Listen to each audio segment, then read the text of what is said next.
Bom dia, bom sábado.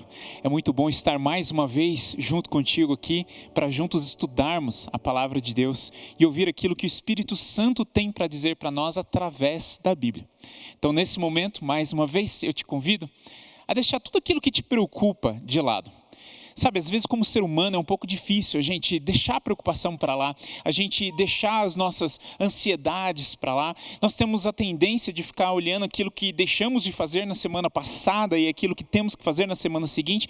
Mas nesse momento, nesse sábado, eu peço que você esqueça de tudo aquilo que não é apenas a palavra de Deus falando ao seu coração. Permita que nesse bloco de tempo, nesse templo no tempo, Deus possa falar ao seu coração, confortar a sua mente e te trazer mais esperança. E para isso, eu te convido a abrir a sua Bíblia no livro de 2 Samuel. 2 Samuel, a partir do capítulo 14. E nessa história, nós vamos trabalhar alguns pontos. Mas antes de entrarmos na história propriamente dita, eu queria te convidar a entender um pouquinho mais o que nós vamos estar vendo aqui, o que nós vamos estar olhando e analisando. Então, vou te colocar o contexto. Então, a primeira pergunta que eu te faço, eu gosto de perguntas, a primeira pergunta que eu te faço é: qual é o propósito de Deus na sua vida? Eu sei que para você não vai adiantar muito bem você responder, porque eu não vou estar ouvindo aqui, mas responda para si mesmo. Qual é o propósito de Deus na sua vida? Eu sei que Deus tem alguns propósitos, mas um dos principais é Deus quer salvar você, certo? E você já sabe, já ouviu várias vezes a história de que Jesus Cristo veio e morreu na cruz para que hoje você pudesse ter a certeza da salvação. Porém, o que você precisa para você realmente entender e aproveitar essa chance?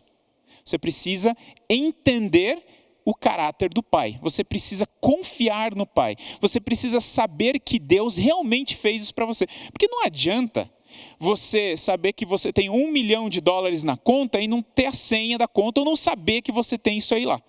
Ou seja, se você não sabe que Deus te salvou, se você não conhece o Deus que te salvou, você não consegue aproveitar essa oportunidade. Então, um outro ponto que Deus tem para você, um outro propósito que Deus tem para você, é te fazer conhecer quem Ele é, te fazer entender o verdadeiro caráter do Pai. Tá? Então, estamos colocando contexto para que a gente possa agora, através desse contexto, entrar na história. Você sabe outra coisa também, que na Bíblia, o propósito desse livro é te ajudar a entender o plano da salvação. Então, eu já vi muita gente que fala assim: mas por que a Bíblia não fala sobre a ciência? Por que a Bíblia não mostra a Jesus libertando os escravos? Por que a Bíblia não mostra a história daquela época da África, da China, da Índia, enfim, várias coisas que a Bíblia não fala? Porque a Bíblia tem um propósito. Deus inspirou aqueles que escreveram a Bíblia com um propósito. E o propósito é exatamente o que eu acabei de falar. Apresentar para você um Deus que te ama, mostrar para você o caráter desse Deus, para que então você possa aproveitar a oportunidade que Deus te dá, e a Bíblia também mostra isso, através da morte de Jesus. E é por isso que na Bíblia nós vemos várias histórias do povo de Israel, porque é através do povo de Israel que nós temos o Messias e o plano da redenção. E essas histórias são também modelos, são também símbolos. Não estou falando que a história é apenas um símbolo, a história aconteceu de verdade. Mas ela, além de ter acontecido naquela época, ela também representa alguma coisa que está acontecendo aqui hoje. Está junto comigo então? Pegou o contexto da história em que nós vamos entrar? Um dos exemplos disso aqui é o povo de Israel. Então, o povo de Israel realmente foi escravo no Egito por vários séculos, saiu e caminhou ali pelo deserto por 40 anos, indo rumo à Canaã celestial, a terra prometida, Canaã terrestre. E essa história também representa a nossa história. Ela aconteceu com o povo de Israel, mas ela também representa a nossa história. Nós éramos escravos do pecado, estamos caminhando numa vida relativamente difícil, porém com Deus ao nosso lado, Deus nos protegendo, Deus nos encaminhando, enquanto aprendemos sobre o caráter de Deus, com o objetivo de chegarmos na Canaã celestial. Então, além de ter acontecido naquela época, ela representa uma realidade de hoje, tá? Então, pegando esse contexto, agora entramos na história que nós queremos trabalhar hoje. Vamos lá. 2 Samuel, capítulo 14. Ali conta uma história também real, mas que representa alguma coisa. E eu quero te convidar, na sua cabeça, a fazer um paralelo do que essa história representa. Davi foi o rei mais importante do povo de Israel. Davi levou esse reino de Israel ao seu ápice, tanto financeiro, como intelectual, como espiritual. Salomão herda de Davi um reino que já está no auge, mas é Davi que coloca o nome de Israel diante dos outros povos lá no auge. É Davi que faz várias guerras e várias lutas ali e acaba com todos os inimigos que queriam destruir o povo de Israel, e agora Davi consegue trazer Israel para um período de paz. Vai fazendo paralelo aí junto, tá? E agora, nesse capítulo, que nós não vamos ler o capítulo todo, nós vamos ler algumas partes apenas, você vê que Davi tem um filho, ele tem vários, mas um dos filhos de Davi é o Absalão. Absalão é filho do rei. Absalão é filho daquele que está reinando todo o povo. Absalão é um príncipe. Absalão é a criatura mais bela que existe ali naquele povo. Absalão é extremamente inteligente, porém Absalão não está contente em ser apenas um príncipe, não está contente em ser o mais belo, em ser um dos mais inteligentes. Ele quer ser o rei de Israel, ele quer ocupar o lugar do seu pai, ele quer sentar no trono do rei. Você já viu essa história em outro lugar? Você percebe que essa história, além de ser uma história real, ela também representa um outro conflito um pouquinho maior. Absalão, ele quer sentar no trono do pai.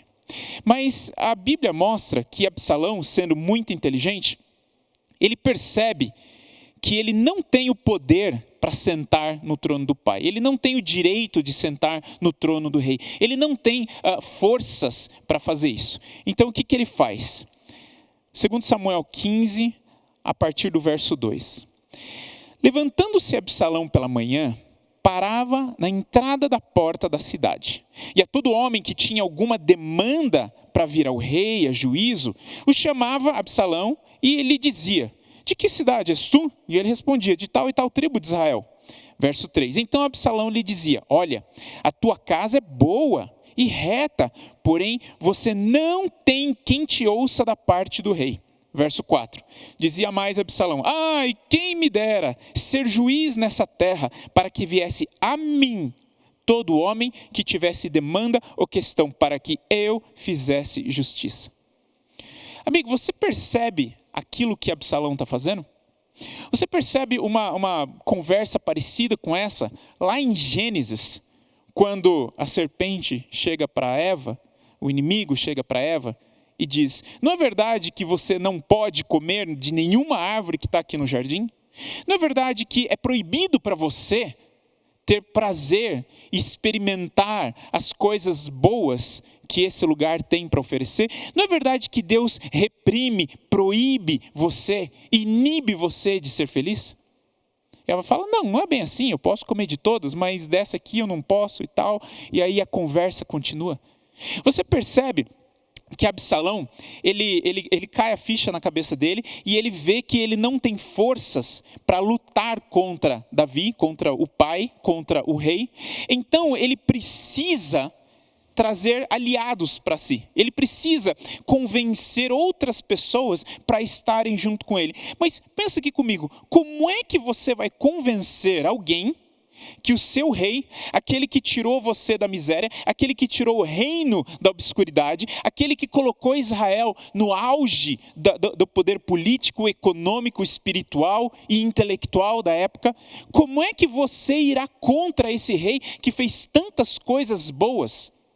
Lembra que Davi também, além de ser Davi, o rei de Israel, ele é um símbolo de Deus, né? Ele é um modelo, simplesmente. Claro, ele é um ser humano que tem pecados, mas ele aponta, assim como Moisés apontava para Cristo, assim como Moisés é aquele que vem libertar o povo e aponta e mostra, e é um símbolo de Jesus que vem libertar o povo, Davi também é um símbolo. E o povo gostava de Davi. Os israelitas gostavam muito do seu rei. E Absalão precisa trazer as pessoas para o lado dele e irem contra o rei. E como que você faz para que as pessoas que amam o seu rei decidam ir contra o rei e se aliar ao inimigo? Como eu acabei de ler aqui, Absalão vai na porta da cidade e fica mentindo para as pessoas. E agora vem o ponto principal: distorcendo a imagem que as pessoas têm do seu rei. E distorcendo a sua imagem própria. Chegava alguém ali e Absalão chegou: você, vem aqui, eu estou preocupado com você. Qual o seu nome, querido? Da onde você vem? Me conta a sua história. Eu tenho todo o tempo do mundo para você. Me conta. Quem é você? Quais são os seus problemas? E a pessoa contava: eu sou de tal e tal lugar e eu tenho um probleminha que eu preciso resolver com o rei.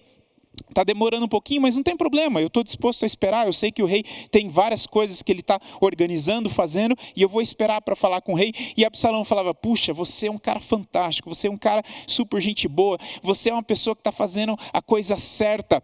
Pena que o rei não quer te ouvir. Como assim não quer me ouvir? É claro que ele vai me ouvir.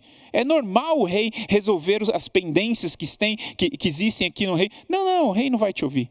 O rei não está interessado em você. O rei não se importa com você. O rei só está fazendo aquilo que é bom para ele.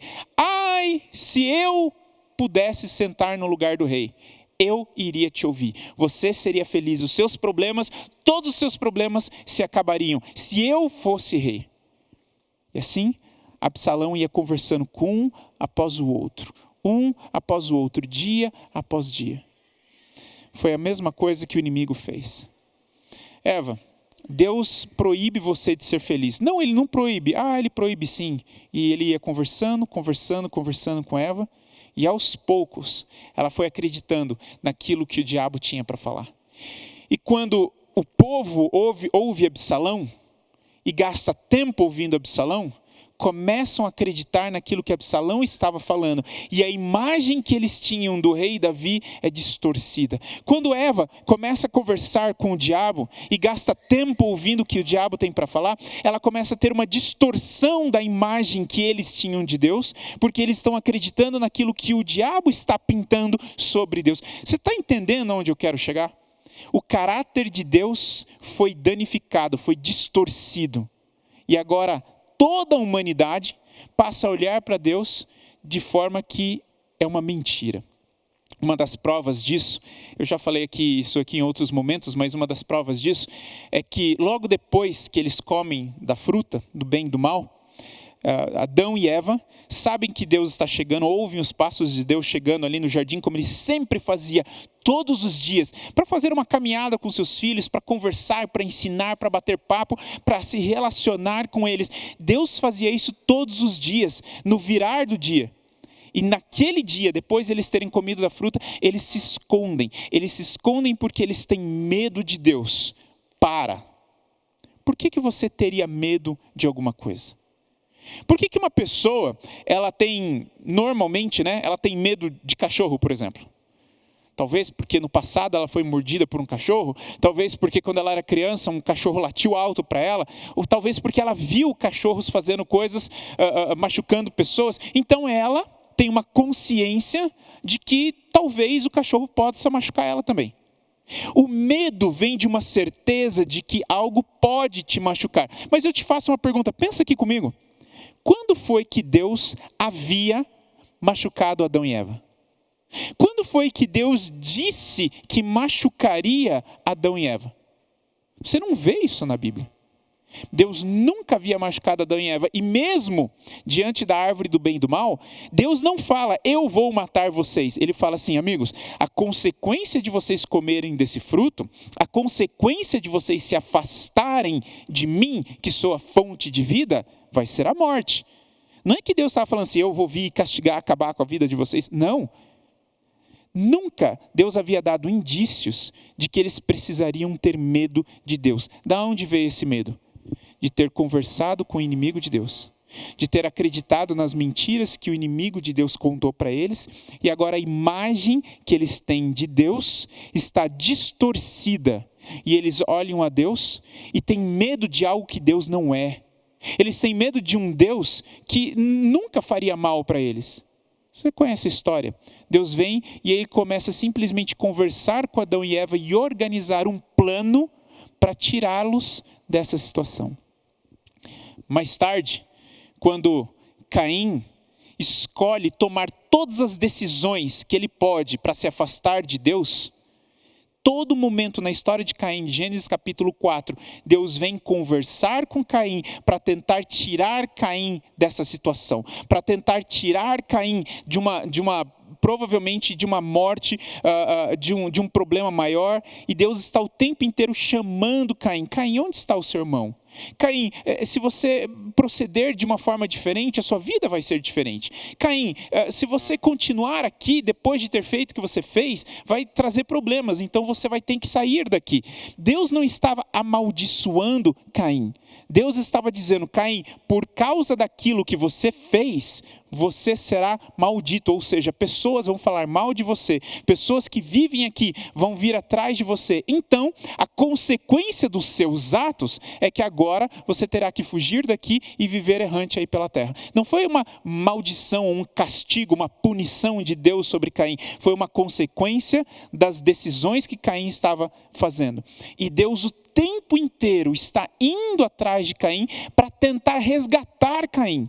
Mas quando você olha na história, Caim é ele que vira as costas para Deus. É Caim que dá respostas atravessadas para Deus. Acaso sou eu o guardador do meu irmão? É Caim que está o tempo inteiro demonstrando que a visão que ele tem de Deus é uma visão distorcida. Muito grande é o meu castigo, não poderei aguentar.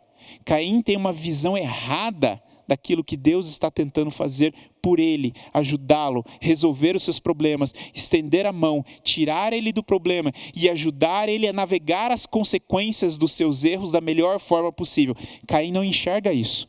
Tudo é um castigo para ele, tudo é uma punição. Você conhece gente assim? Você tenta ajudar, dá conselho, tenta abraçar, tenta proteger, e a única coisa que essa pessoa vê é como se você estivesse destruindo ela mais ainda. É uma visão errada da realidade. E as pessoas prestam atenção na visão errada que Absalão está passando sobre Davi para eles, e com essas mentiras, deturpando o caráter de Davi para os seus súditos, distorcendo a imagem do rei para os seus súditos. Por isso, com essa artimanha, é que Absalão consegue trazer para o seu lado um número enorme de pessoas e assim montar um exército para começar um conflito. Um grande conflito entre o filho do rei e o seu pai. Amigos, eu sei que você já leu várias vezes essas histórias, mas não te dá um arrepio assim na coluna, na espinha, quando você para olhar que Davi passou anos e anos lutando contra inimigos que queriam destruir o povo, e quando finalmente chega a paz ali, o povo de Israel, há um conflito interno, onde os filhos lutam contra os pais, onde o Absalão quer matar e destruir o próprio pai, o rei, onde as pessoas passam a duvidar do caráter do rei, e agora você tem um exército lutando contra outro exército, onde ambos os exércitos são irmãos. Sabe, eu imagino que o grande conflito que se estende na história é uma história muito triste, de um grande conflito, do filho tentando machucar o pai. Mas como ele sabe que ele não tem poder para fazer isso, ele tenta arrebanhar o maior número de pessoas possível para que ele possa montar o exército dele e assim machucar o pai, machucando os seus filhos. É muito estranho a gente olhar para fora e simplesmente viver uma vida sem ter uma noção daquilo que realmente está acontecendo. Nós estamos bem no meio de uma batalha, de um grande conflito. O inimigo conseguiu trazer 1/3 dos anjos do céu para estarem do lado dele. E aqui na terra, hoje em dia, ele tem muitas pessoas que acreditam de que Deus é um tirano. Acreditam de que Deus está realmente fazendo de tudo para te machucar ou para tirar o seu prazer. Por muitos anos, eu ouvi pessoas falando assim, eu não gosto de chegar perto de Deus, ou religião nenhuma, ou igreja nenhuma, ou eu não gosto dessa ideia de Deus, porque essa ideia de religião é para tirar a minha liberdade. É para me proibir de fazer aquilo que eu quero. Eu lembro que várias vezes meus alunos, os jovens da minha igreja, chegavam para mim e falavam assim, pastor, o meu professor acabou de pedir para eu pedir para o meu pastor deixar eu fazer tal e tal coisa. Como se o pastor tivesse algum poder ou autoridade sobre as pessoas. A visão que muitos cristãos têm de Deus, é que o objetivo de Deus é privar você de ser feliz. E aí nós temos 2 problemas dentro dessa situação. Nós temos as pessoas que não querem saber de Deus, porque têm a visão distorcida de Deus e acham que Deus existe para privar você de ser feliz. E nós temos um outro grupo, o grupo de cristãos, que querem viver dentro de uma igreja, dentro de uma espiritualidade ou dentro de uma religião, porém vivem ali o tempo inteiro angustiados, porque elas mesmas se privam de ser felizes, porque elas acham que é isso que Deus quer delas. E ali você conhece várias pessoas tentando pagar a Deus, pagar promessas, se sacrificar, viver sacrifícios, para que através desses sacrifícios Deus atenda às suas orações. Nós temos aquela ideia errada de que jejum é você sofrer o suficiente até que você consiga convencer a Deus de que você merece aquela bênção. Quando na Bíblia, jejum era simplesmente você deixar de comer por um tempo ou se privar de alguns certos alimentos para que a sua mente pudesse estar limpa para você ouvir a voz do Pai. Mas cada vez que eu converso ou ouço várias pessoas falando, eu ainda vejo cristãos sinceros, vivendo como se eles estivessem constantemente comprando a Deus através do seu sofrimento. Amigo, Deus não está interessado no seu sofrimento. Deus está interessado num relacionamento contigo. Deus está interessado em ter amizade contigo. Deus está interessado em mostrar para você que Ele é um Deus de amor. Tanto amor que Ele chegou a dar o seu Filho para que você pudesse ter a vida eterna. Voltando à nossa história. Absalão monta um exército. Absalão monta um exército e agora ele entra em guerra contra o rei. E eu convido você a abrir a sua Bíblia também agora em 2 Samuel, capítulo 18. Capítulo 18.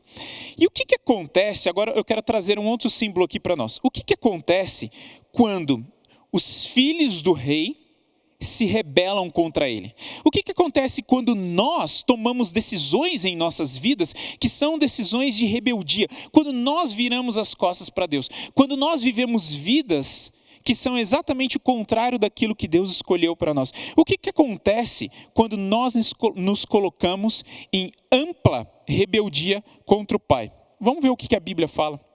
Capítulo 18, a partir do verso 1. Contou Davi o povo que tinha consigo e pôs sobre eles capitães de 1000 e capitães de 100.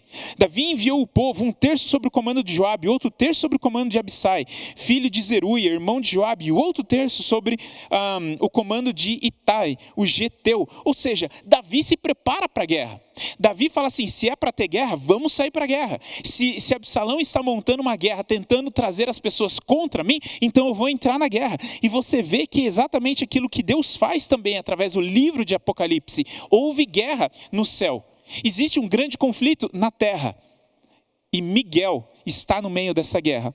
Mas espera um pouquinho, antes de você imaginar que o objetivo de Deus é ir lá e destruir todo mundo, olha só, finalzinho do verso 2, disse o rei ao povo, eu também sairei convosco. Davi se prepara para a guerra, e quando está tudo preparado, quando as estratégias foram montadas, quando os líderes foram organizados, Davi fala, eu também vou. Só que tem um problema, não era parte da estratégia o rei sair ali na frente de batalha e se colocar como alvo fácil para ser morto. Isso não era normal, isso não faz parte da estratégia. Está estranho isso. Tanto é que você pode continuar a leitura, verso 3, respondeu o povo, não sairás. Porque se formos obrigados a fugir, não se importarão conosco, nem ainda que metade de nós morra, pois tu vales mais, tu vales por 10.000 de nós. Melhor será que da cidade nos preste socorro. Davi, rei não entra na frente de batalha, fique aqui. Verso 5. E através do verso 5 nós entendemos o porquê que Davi queria sair para a guerra. Deu ordem ao rei, a Joabe, a Absai e a Itai, dizendo, tratai com brandura o jovem Absalão, por amor de mim. Davi queria sair para a guerra, porque essa não era uma guerra para destruir. Essa não era uma guerra para matar. Essa não era uma guerra para vencer e mostrar o poder. Essa guerra era uma guerra para salvar. Esse era um conflito para trazer de volta o filho, os filhos. Trazer de volta os súditos que haviam virado as costas contra o rei. Essa guerra não era, Davi não estava tentando mostrar quão poderoso ele era, quão inteligente, estrategista ele era. Davi tinha uma coisa em mente, salvar o seu filho. Amigo, nós estamos vivendo um grande conflito agora. E nesse grande conflito, Deus tem um propósito, salvar você. Nesse grande conflito, Deus não está tentando mostrar quão poderoso Ele é. Ele sabe disso e você também sabe. E o inimigo também sabe. Deus não está tentando mostrar força, mostrar poder, mostrar que Ele manda e desmanda e você tem que obedecer. Não. Essa guerra, nesse grande conflito, Deus está fazendo de tudo, mobilizando todo o universo, todas as suas forças, todos os seus anjos, para convencer você de que não vale a pena virar as costas para Deus. Não vale a pena guerrear contra Deus, lutar contra Deus. Quanto tempo faz que você está lutando contra Deus? Quantos anos faz que você está nessa vida tomando decisões que você sabe que são decisões específicas de virar as costas para Deus? Amigo, quanto tempo mais você vai ficar lutando numa guerra sem motivo contra o seu Deus? Qual é o propósito disso? Qual o propósito de acreditar em quem está tentando distorcer a imagem de Deus para você? Sabe, muitos de nós estamos que nem Caim, dizendo, Deus está castigando, Deus está me punindo, quando Deus simplesmente estava tentando te salvar e tentando estender a mão para você. Se Deus fosse bom, a gente não estaria vivendo crises. Olha o livro de Jó. As crises que Jó viveu não vieram de Deus, vieram do inimigo de Deus. Enquanto Jó lutava, sabendo que a crise não era por culpa dele ou por culpa de Deus, os amigos de Jó, eles eram amigos, mas eles tinham uma visão distorcida de Deus. Os amigos de Jó falaram, Jó, você está na pior porque você fez coisa errada e Deus está te punindo. E Jó falou, não, eu não acredito nesse tipo de Deus, não é esse o Deus que adoro. E é por causa da visão certa que Jó tinha de Deus, é que Jó era capaz de permanecer fiel a Deus, mesmo estando no meio da crise. Amigo, não é Deus que joga na sua vida todas as dificuldades e problemas que você viveu até agora. Existe um inimigo tentando fazer você pensar nisso, tentando fazer você acreditar nisso. Algumas vezes Deus pode colocar algumas lombadas na sua vida com o único propósito de te vacinar contra uma crise maior que virá no futuro. Falamos sobre isso nos domingos à noite. Muitas vezes, Deus está simplesmente te oferecendo uma vacina para que, ao ser vacinado com aquele pequeno problema, ao aprender como lidar com aquele pequeno problema, você esteja pronto para lidar com outros problemas maiores que Deus sabe que serão jogados diante de você. Mas se Deus não permitir que você seja vacinado com pequenos problemas ou pequenas crises, que ao nosso ponto de vista são terríveis, Deus sabe que nós não aguentaríamos as crises futuras. Você lembra quando você era criancinha e chegava a hora de tomar uma injeção porque você estava doente ou tomar uma vacina? E imagino que você não vai lembrar, mas você vê as crianças dos outros gritando, esperneando e fala: mãe, por quê? Por que você me traz nessa situação? Por que, mãe? Por que o médico que trabalhou, estudou para salvar, está aqui me trazendo uma agulha no braço? Por que, pai, você me permite isso aqui? Mas você sabe que aquela dor, naquele instante, naquele momento, foi aquilo que te curou ou te salvou de uma dor que mais tarde poderia te trazer a morte. Muitas pessoas perguntam: onde estava Deus quando o meu ente querido morreu? Onde estava Deus quando minha esposa, meu esposo, meu pai, minha mãe, minha sogra, meu sogro, meus filhos estavam na dificuldade ou descansaram? Onde estava Deus? Amigo, a Bíblia responde isso para você. Deus estava na cruz, passando por uma dificuldade infinitamente maior, para que você pudesse ter a certeza de que esse descanso é apenas um boa noite, é apenas um até amanhã.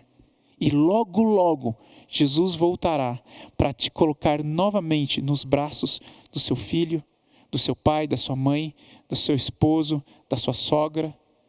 Mais uma vez, Jesus naquela cruz viveu a maior angústia que podia ser vivida pelo ser humano ou por Deus, para que você tivesse uma pequena dor, mas pudesse ter a certeza da eternidade, da vida eterna. Enquanto nós choramos por um ente querido que descansou no Senhor, nós podemos ter a segurança de que a eternidade está garantida. Na cruz, Jesus mesmo, porque quando a criança está tomando a vacina, às vezes ela não entende o que está acontecendo. E quando Jesus estava na cruz, ele chega a dizer: Pai, Pai, por que me abandonaste? Toda aquela crise que ele estava vivendo naquele momento, era uma angústia tão grande, que chega a trazer Jesus a dizer: Pai, por que o Senhor me abandonou? Mas Deus estava no mesmo lugar que Ele está com você agora, vivendo junto com você a crise. E Jesus morreu, sim, Ele chegou a perder a vida, mas 3 dias depois, Ele ressuscitou e continuou o trabalho de redenção de toda a humanidade. Eu não sei por que você está passando pelo problema que você está passando. Eu não sei por que você está passando pela crise que você está passando. Eu não tenho a visão que Deus tem, mas eu sei de uma coisa: o mesmo Deus que estava ao lado de Jesus na cruz, também estava ao lado de Jesus no domingo de manhã, quando Ele ressuscitou. O mesmo Deus que estava do lado de Jesus na cruz, estava dizendo para você também: filho, você pode ter esperança, porque por mais que você passe por crises, ou por madrugadas, ou por dificuldades agora, eu estarei com você na manhã da ressurreição. Deus tem um propósito para a sua vida, e você pode com certeza, através da Bíblia, acreditar naquilo que Ele preparou, está preparando, e voltará para te trazer, para te apresentar e para te buscar. Quando você olha para a história, Davi, ele quer sair, mas ele resolve não sair, e ele fala para os seus generais: cuida do meu filho. Essa guerra não é para matar, essa guerra é para salvar, essa guerra não é para destruir ninguém, essa guerra é para salvar as pessoas. E a partir do verso 9 do capítulo 18, nós vemos que Absalão, obviamente, está perdendo a guerra. Absalão percebe que ele não tem força, seus soldados não têm a capacidade de ir contra o rei. É óbvio, Davi é o rei de Israel e ele representa Deus nesse grande conflito. E por mais que ele seja pecador e com vários defeitos, ele é uma representação ali de uma forma simbólica de Deus. E Deus nunca vai perder a guerra, não tem como fazer uma guerra contra Deus. E Absalão percebe isso no meio da guerra. E nós não vamos ler tudo por causa do tempo. Absalão resolve fugir. Não tem jeito de vencer a guerra. Interessante que, como eu falei, a guerra não era para matar ou para tirar Absalão do seu lugar. A guerra era para trazer ele de volta, mas Absalão não quer voltar para os braços do pai e ele resolve fugir. Amigo, se você está cansado dessa luta, se você está cansado dessa guerra, você pode simplesmente falar: eu me rendo. Imediatamente, Deus te pega nos braços e te traz de volta para o lugar em que você deveria estar. O lugar em que é seu por nascimento, porque você é um príncipe, filho do rei. Merecedor, não por aquilo que você faz ou deixou de fazer, mas merecedor, porque Jesus morreu no seu lugar. Merecedor desse amor, merecedor dessa paz e merecedor desse conforto. No nome de Jesus, volte para o Pai. Mas Absalão não. Absalão resolve fugir. E a história mais absurda que você pode imaginar acontece com Absalão. Você conhece a história? Absalão está correndo, fugindo, numa mula, num jumentinho. E Absalão, com toda a sua beleza, o seu cabelo esvoaçante, o cabelo dele se amarra ali num galho de árvore. E Absalão, enroscado num galho de árvore, o burrinho passa, correndo para frente, e ele fica pendurado. Gente, você consegue imaginar algo mais ridículo do que essa cena? Um grande príncipe, líder de um grande exército, com o objetivo de tirar o rei, agora fugindo num burrinho, o burrinho passa, o burrinho foge, o burrinho consegue fugir, mas o Absalão está enroscado no galho das árvores. Amigos, não é Deus que está tentando te trazer problemas, somos nós que nos enroscamos no meio da nossa fuga de Deus. Às vezes você está há anos e anos e anos sofrendo com algum problema e muitas pessoas falam assim: ó, tá vendo, Deus está fazendo você pagar, Deus está te trazendo consequências, Deus está te punindo, Deus está te castigando, quando na verdade você só está amarrado, engastalhado, como diziam os antigos, no caminho da sua fuga. E porque Absalão está ali amarrado, preso nessa árvore, ele não consegue descer, ele não consegue ir para lugar nenhum, ele não consegue fugir para frente, ele não consegue voltar para trás. Absalão está preso no mesmo lugar. E amigos, vai ter uma hora que a nossa liberdade de escolha termina. Existe uma hora que não tem mais para onde correr. Existe uma hora que terminou. Isso não é uma maldade de Deus, isso é uma consequência da existência do ser humano. Você tem um tempo para escolher, mas chega uma hora que você está tão embrenhado no meio da floresta, no meio da sua fuga, tão preocupado com a sua fuga, que você acaba preso e não tem para onde correr.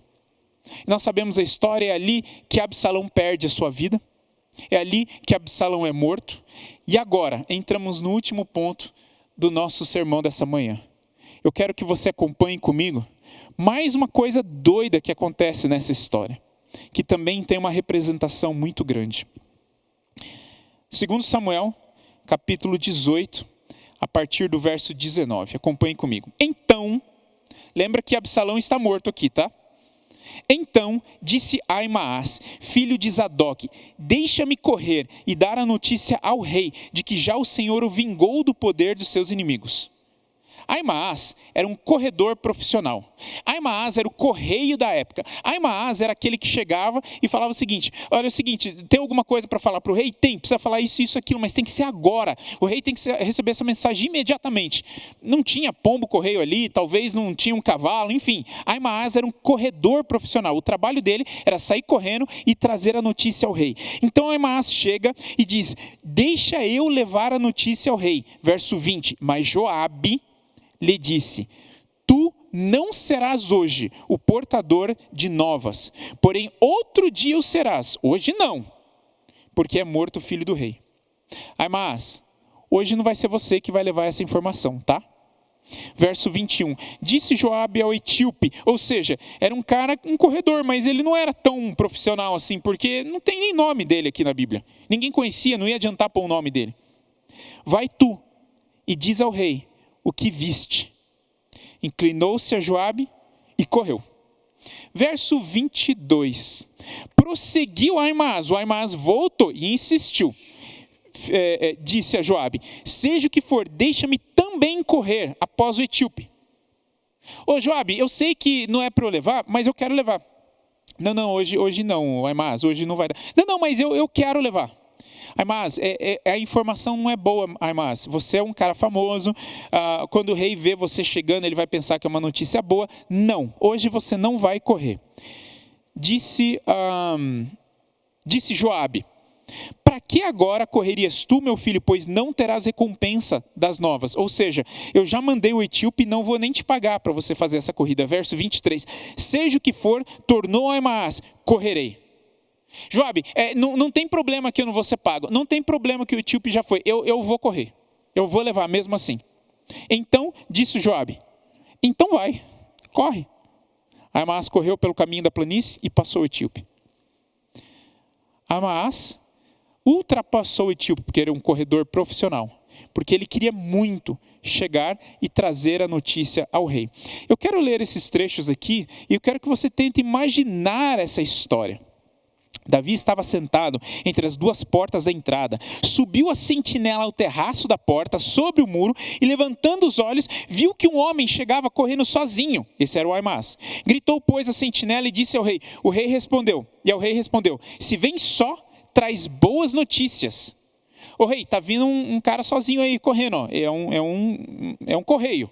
E o rei disse, você vem só, tá trazendo boas notícias. E vinha andando e chegando. Viu a sentinela outro homem que corria, então gritou para a porta e disse, eis que vem outro homem também correndo sozinho. Então o rei disse, também esse traz boas novas. Ou seja, o coitado Davi estava ali sentado, esperando qual seria a notícia.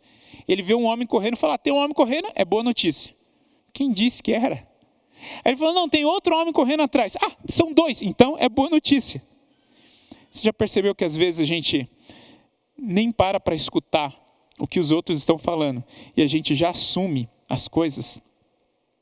Gritou Aimaas e disse ao rei, verso 27, disse mais a sentinela, vejo o correr do primeiro, parece ser o correr de Aimaas, filho de Zadok. Então disse o rei, este homem é de bem e trará boas notícias. Aí o Aimaas chega, verso 28.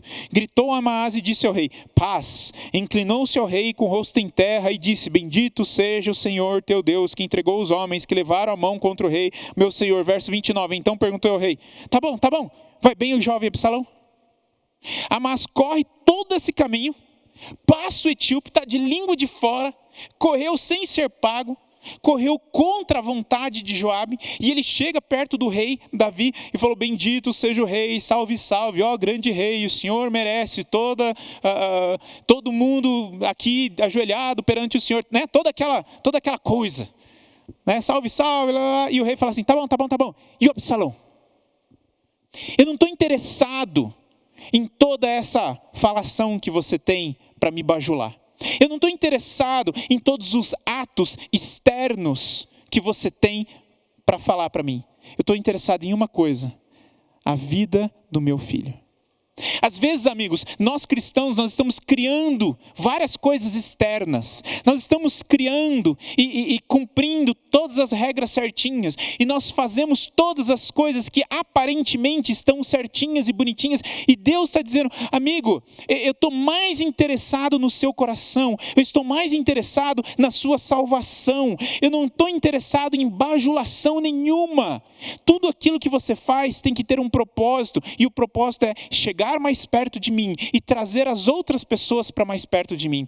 Filho, o plano da redenção tem um propósito, não é simplesmente os cristãos saindo por aí cumprindo todas as regras que eles podem cumprir, mas eu estou interessado de que as pessoas entendam quem eu sou, o meu verdadeiro caráter, o quanto eu os amo, e quando eles descobrirem isso, eles escolherão ficar do meu lado e não do lado de Satanás.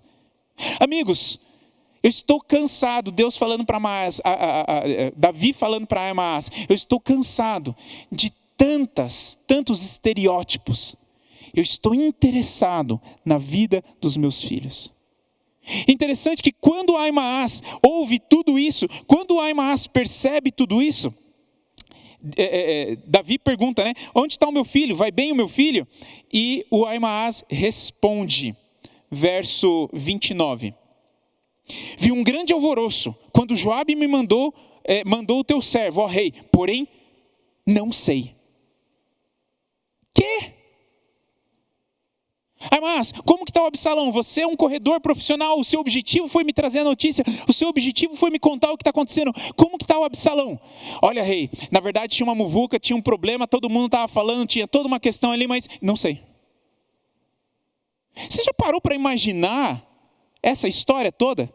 Você já parou para se colocar ali, imaginariamente falando, do lado do rei, olhando essa questão, e você vê toda aquela angústia do rei, e de repente o Amás fala assim: eu não sei o que te falar, eu corri todo esse caminho, mas eu não tenho nada para te contar. Eu passei o etíope, eu corri de graça, eu gastei energia, eu gastei tempo, mas eu não sei o que te falar, eu não tenho nada para te falar. Amigos, Ahimaaz é um mensageiro sem mensagem. Nós não sabemos exatamente se Ahimaaz ele simplesmente não viu mesmo, ou se ele viu e agora ficou com medo. Grande parte dos estudiosos dizem que provavelmente é a segunda opção. Ahimaaz viu, mas quando ele percebeu que o propósito do rei era a salvação do seu filho, caiu a ficha rapidinho e ele falou: opa, não vou falar nada aqui, vai que eu faço o rei ficar chateado.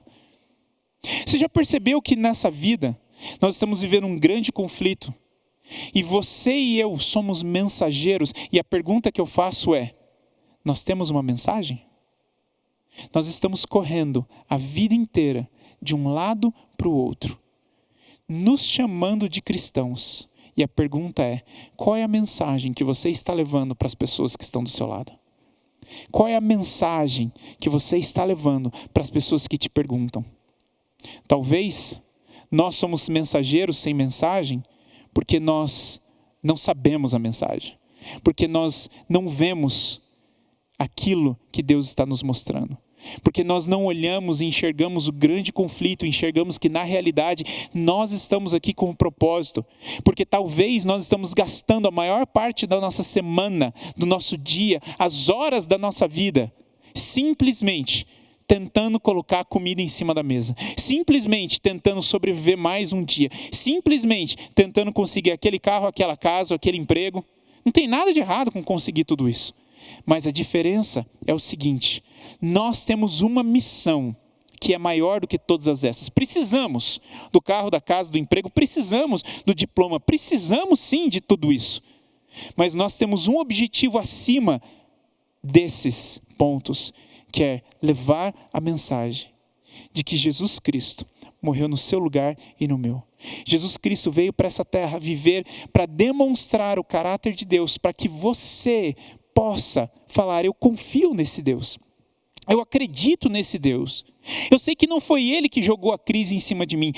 Eu sei que não foi Ele que me largou onde eu estou. Eu sei que onde eu estou, as consequências que eu estou colhendo agora, são simplesmente resultado das minhas escolhas, ou resultado da guerra. Eu não quero mais me rebelar contra Deus. Eu quero estar do lado dEle. Essa é a mensagem que nós estamos levando. A pergunta é: você conhece a mensagem? Você tem coragem de levar a mensagem? Mais tarde, o etíope chega e traz a mensagem para o rei.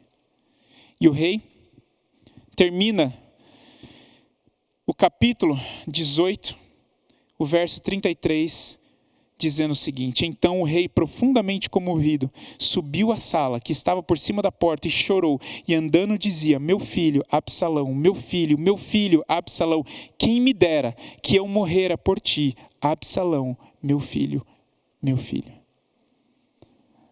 Essa história é um pálido símbolo daquilo que está acontecendo hoje em dia. Só que existe uma diferença: o rei morreu por você, seu filho, e morreu por mim, seu filho. Davi não teve esse privilégio. Ele ficou triste. Deus teve esse privilégio. E no momento certo, Ele enviou Jesus. E através de Jesus, Deus morre no lugar do seu filho. No lugar do seu filho. Deus morre para que você e eu pudéssemos ter a certeza que nós temos uma eternidade ao lado do Pai, esperando por nós. Amigo, essa é a mensagem que nós estamos não apenas recebendo, mas também levando. Essa é a mensagem que Deus convida você a correr, Correr durante o tempo da sua vida, enquanto você estuda e trabalha e busca suas coisas aqui na terra, enquanto você cuida da sua família, enquanto você faz aquilo que você tem que fazer, você possa levar a mensagem de que Deus, o Pai, morreu no seu lugar para que você pudesse ter o privilégio de viver a eternidade ao lado do Pai.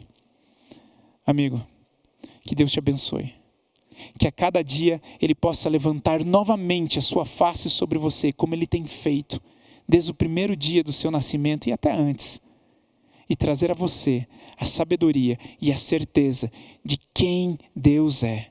Um Pai que morre no lugar dos filhos, para que você não mais precise duvidar, ou virar as costas, ou sofrer sem a presença do Pai. Mas para que você possa viver a eternidade, começando agora, até o tempo todo, toda a eternidade, ao lado daquele que te ama tanto, que criou o maior plano do universo, para que você pudesse entender e escolher estar do lado do Pai. Que Deus te abençoe. Que Deus levante sobre vós a sua face. Senhor nosso Deus, obrigado, porque através da vida de Jesus Cristo, conhecemos mais do caráter do Pai. E através da morte de Jesus Cristo, conhecemos o plano de redenção do Pai.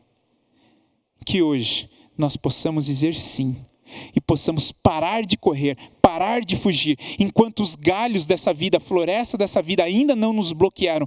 Ainda é tempo de voltar, ainda é tempo de descer da nossa mula, de descer do nosso jumentinho e falar: Pai, me perdoe pelas vezes em que lutei contra Ti, pelas vezes em que fugi de Ti e pelas vezes em que imaginei que o meu sofrimento vinha de Ti. Pai, me perdoe por ter acreditado nas mentiras do inimigo. Pai, a partir de agora, eu quero ser um mensageiro e correr levando a mensagem do amor do Pai e da morte do Rei para todas as pessoas que estão à minha volta. Me abençoa, Pai, porque eu quero participar da eternidade ao seu lado. Em nome e no amor e por causa da morte de Jesus, temos o privilégio de pedir e agradecer. Amém.